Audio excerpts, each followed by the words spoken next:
川普不會允許以色列併吞約旦河西岸。美國總統川普今天表示，不會允許關鍵盟友以色列併吞約旦河西岸。一些以色列內閣成員之前揚言併吞當地，以扼殺讓巴勒斯坦建國的兩國方案 （Two-State Solution）。法新社報導，川普 Donald Trump 在橢圓形辦公室 Oval Office 告訴記者：我不會允許以色列併吞約旦河西岸 West Bank， 不，我不會允許，這不會發生。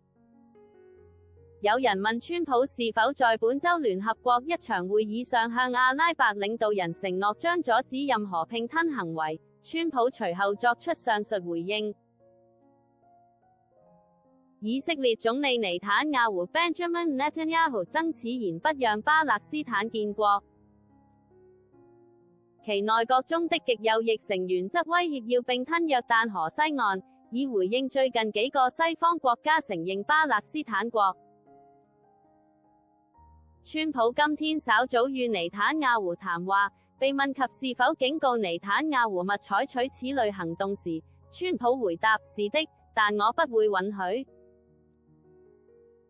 不管我有沒有跟他談，我談過了，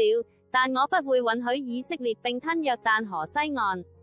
已經夠了，現在是時候停止了。川普也對就加薩走廊 Gaza Strip 情勢達成協議表示樂觀。